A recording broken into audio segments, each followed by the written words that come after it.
वालेकुम वरहमतुल्लाहि वबरकातुहू। अच्छा जी, वो कोर्ट राधाकृष्ण के हवाले से जो इशू क्रिएट हुआ था और सुनने में ये आ रहा है कि दोनों बच्चों की डेथ हो गई है। तो मैं बताता चलूँ कि 30 रुपये का जो झगड़ा था वो इस कदर आगे गया कि दोनों बच्चों की डेथ हो गई और कितना जुल्म किया उन फ्रूट वालों ने।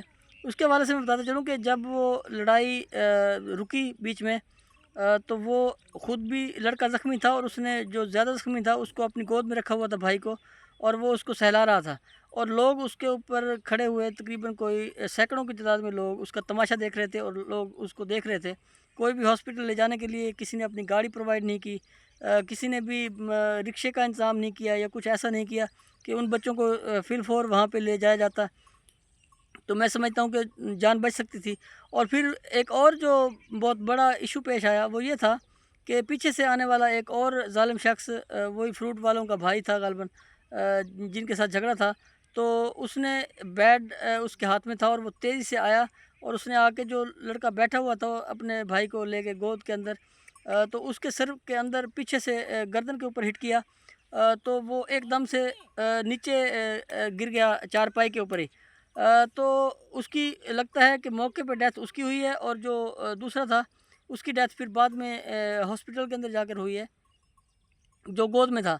अच्छा मुझे ये बताएं कि वहाँ पे जो सैकड़ों लोग खड़े हुए थे, उन्होंने ज़रा भी एहसास नहीं किया कि उसको रोकते, उसके आगे सीना कर लेते, उसके आगे हाथ कर लेते, ताकि वो जो उसका वार है वो ख़त्म हो जाता। अब इतने लोगों की मौजूदगी में वो बंदा मार रहा है, तो मैं समझता हूँ कि ये जो जितने भी लोग वहाँ पे मौजूद थे ये सारे लोग ही कसूरवार हैं।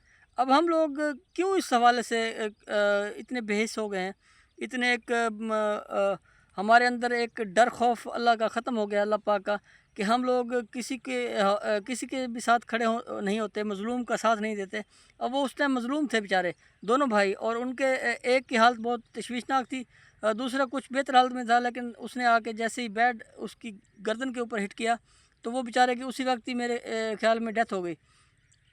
तो मैं समझता हूँ कि अगर लोग हिम्मत करते और लोग आगे बढ़ के उसको रोकने की कोशिश करते तो वो उसकी जान बचाई जा सकती।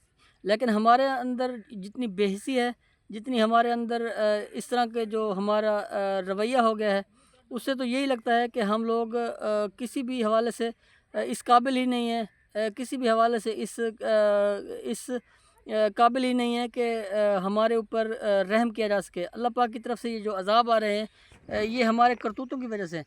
अब इतने ज़्यादा लोगों की मौजूदगी में अगर वो आके बैट हिट करता है और उसको मार देता है, तो मैं समझता हूँ ये इन तमाम लोगों को इस अमल के अंदर से गुजारा जाए। इन्हें भी जेल होनी चाहिए और इन्हें भी सज़ा दी जानी चाहिए, ताकि आइंदा बाद ऐसा कोई अमल हो तो लोग बीच बचाव करें। अब काफ़ी इलाकों के अंदर इसी तरह से देखने को मिलता है, जैसे भी किसी के साथ कोई हादसा पेश आता है तो लोग सिर्फ तमाशा देखते हैं, कोई हेल्प नहीं करता। तो कोशिश करें, हेल्प किया करें, बीच के अंदर बीच बचाव किया करें। अगर दो लोग लड़ रहे हैं तो आप अगर बीच बचाव कराएंगे तो वो उनका गुस्सा ठंडा हो सकता है, क्योंकि गुस्सा वक्ती तौर का होता है, दो चार मिनट का। अगर आप बीच बचाव करेंगे तो वो गुस्सा ठंडा हो जाएगा और इस तरह से इतनी पोजीशन में नहीं आएगी बात कि लोगों के मरने मारने पर इशू बन जाएगा। तो इस हवाले से कोशिश करें, लोगों की भलाई के हवाले से, लोगों की मदद के हवाले से ऐसे मौके पर आगे बढ़ें और लोगों का बीच बचाव कराएं।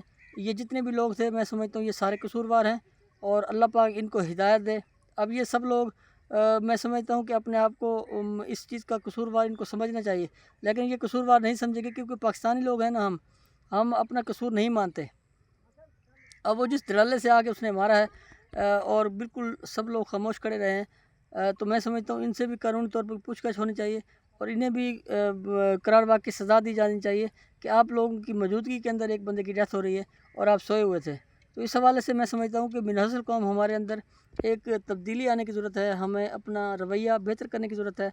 इस तरह से अगर कोई भी बंदा अगर झगड़ा कर रहा है तो कोशिश किया करें उनको बीच बचाव कराया करें, ताकि मामला मज़ीद आगे ना बढ़े।